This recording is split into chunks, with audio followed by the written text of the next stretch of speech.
Спасибо большое. Прошу. Thank you so much. Добрый день, Please. уважаемые друзья. Good afternoon, friends, ladies and gentlemen, Mr. Sobyanin.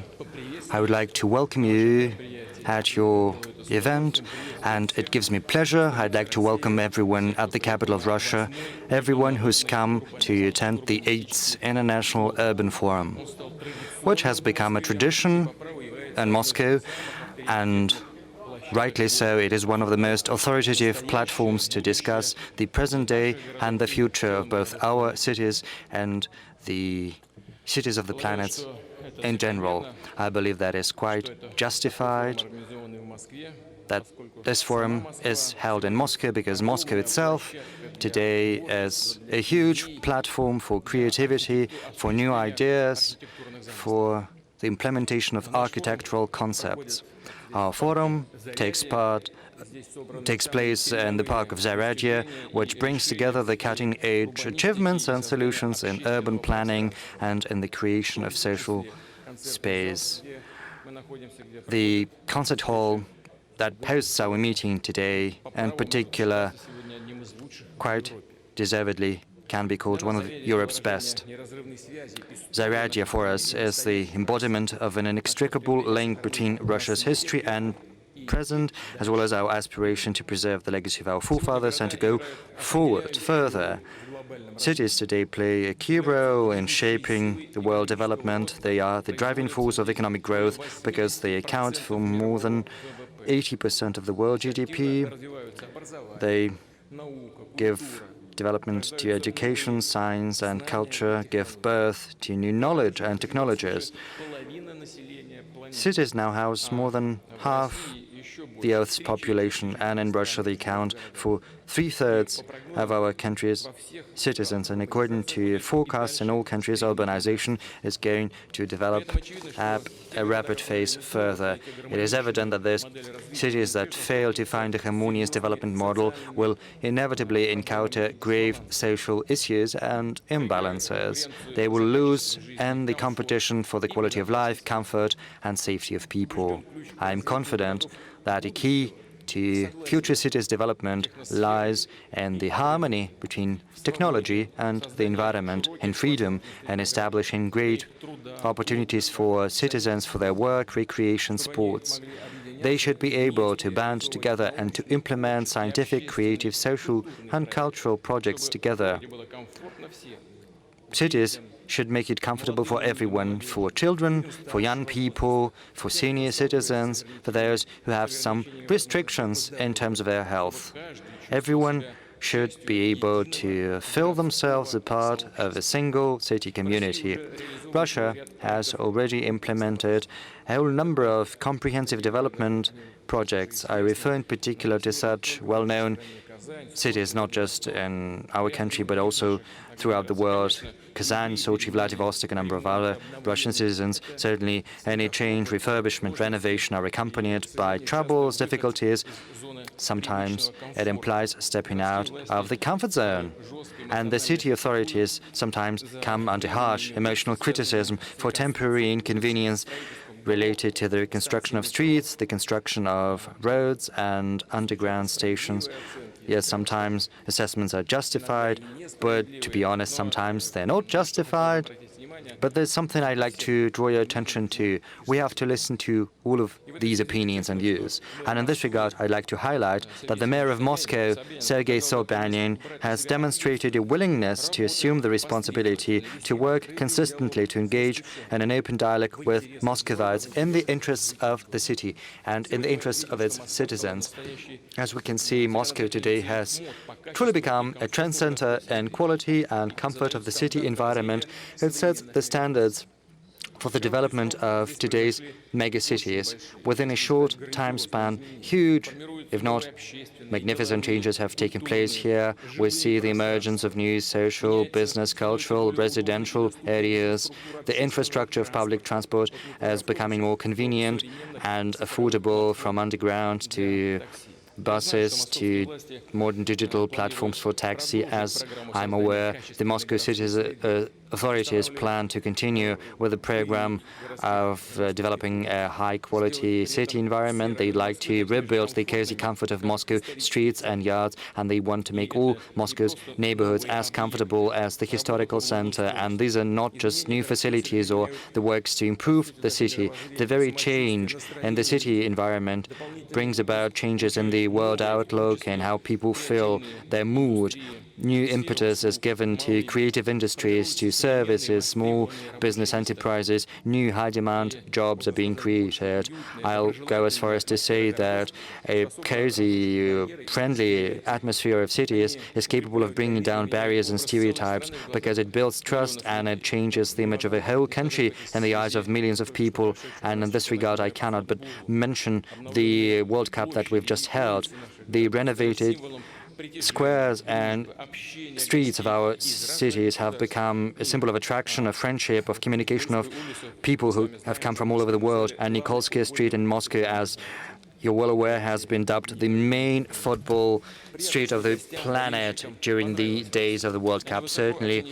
And it gives me pleasure that the guests and the fans have liked it in Russia. They have given a high assessment to our hospitality and warm welcome, to our facilities, sports facilities and transportation infrastructure, our social spaces and the services, the work of volunteers, medical services, utilities, the police and other bodies that are responsible for social order. What's important is that what our guests have seen was not just some display, something artificial that has been created for ostentation, for show. No, everything, as we say, been genuine. The country as a whole is changing. It is a consistent long-term policy we're pursuing. We are investing great efforts, and this investment is mainly in the quality of life of our citizen and creating opportunities for self-fulfillment for each and every person. Friends, we understand full well that there's still a huge deal of work ahead of us. And as I mentioned in the address to the Federal Assembly, we intend to implement a large-scale program for the social and space development of Russia. Would like to transform our small and little and big towns, the infrastructure of rural areas using cutting-edge technologies, new architectural and managerial solutions. We'd like to achieve a significant increase in residential housing and rebuilding the world, the cityscape, and building a new transportation, digital infrastructure, finding solutions to environmental issues, developing healthcare, sport, and education. These are the spheres upon which the well-being of people directly depends. And we will develop the advantages which we can find, I'm confident, in every settlement, in every city and region of Russia. What's important for us is to create a convenient environment, not just in large centers, but also throughout Russia as a whole. We want regions to have greater stimuli for change. And for that end, I suggest we should think about launching a mechanism of competition between regional and municipal authorities in creating comfortable, better standards of life for people. Stimuli should be provided for efficient managerial teams, and certainly we should set up precise standards and criteria to assess their work. I refer in particular to improving cities. The housing should be built on projects that meet the demands of people. New neighborhoods should set an example for better housing. We should organize social and public transportation, build new jobs, social infrastructure, playgrounds for children. New architectural solutions are required in order to improve the existing neighborhoods. It is also important to set in order the abandoned, dilapidated building, to use the unused territories that spoil the image of cities. And the responsibility of proprietors of such facilities should be significantly greater. I'd like to request the government, as well as the relevant institutional development, to intensify their work in order to more efficiently use the federal lands And today, unfortunately, they're very often sort of torn off the life of cities. As mentioned previously, the modern city is first and foremost the city of environmental well-being, a city without landfills, with clean air and water, and that is why the development of settlements should imply the implementation of technologies for the protection of environment and modern systems for processing and disposing of waste. Utilities and industrial facilities have to be modernized. A great role is to be played by the development of transportation infrastructure, including railroads. In Moscow, we see the efficient work of the Moscow circular central line, and in the coming years, passengers will be able to go through Moscow and to get to the nearest cities of Moscow region using the rapid transit system on land, and also use the current communications.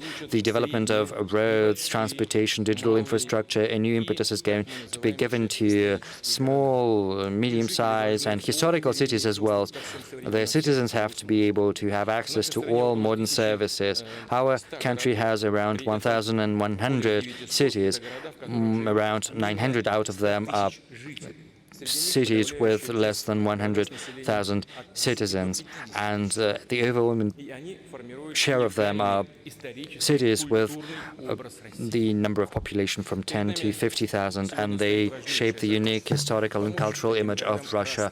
Our most important task is to give these cities and towns to be able to fulfill their potential, for them to become centers of tourism, arts, science, and technologies. The quality of life there should meet the highest standards and demands of the people. This is truly a creative professional challenge for economists, managers, architects, and urban planners. I'd like to address the participants of the forum, young professionals. Certainly everyone expects you to come up with concrete projects and your creative proposals, and we will do everything in our power to grant our support to them. This year, for the first time, we've held the all-Russian competition of the best projects in creating a convenient environment in small cities and historical settlements. I believe this tradition should be followed up. It should become a tradition more so because this competition seeks to engage actively the citizens in the improvement of their cities. In the age of turbulent technological change, small and big cities should be able to preserve their identity, their historical image, traditions, if you'll allow it, the spirit and their humanity. Any citizen can only develop actively if it is with the citizens, based on their views and initiatives.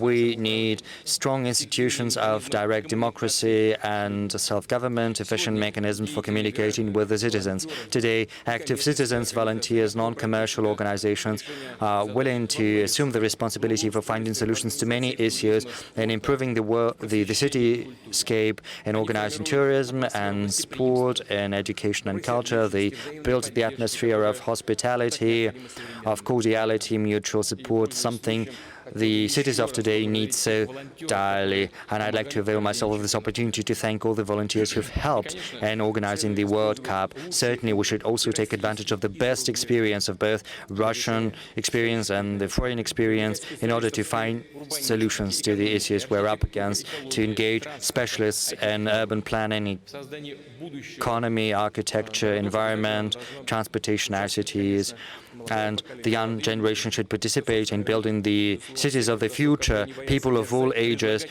who are not afraid to be audacious, to come up with original, unconventional ideas. I believe that every region of Russia should be equipped with platforms for specialists to be able to exchange opinions and knowledge, to come up with modern projects. This is where the creative potential and the energy of the region should be concentrated. Moscow has a great experience in that regard, which certainly should be employed just now. The mayor of Moscow, Sergei Sobyanin, has told me about Moscow's plans for development, and it is a grandiose plan, and I do hope that these plans are going to be implemented for the good of people. Ahead of us are great tasks, and I'd like to invite all of you to work together. I'd like to invite the partners that we have right now, because we've been working with them, and also those who want to work with us. Thank you very much for your attention. I'd like to wish you success in your work. Thank you. And all the best to you.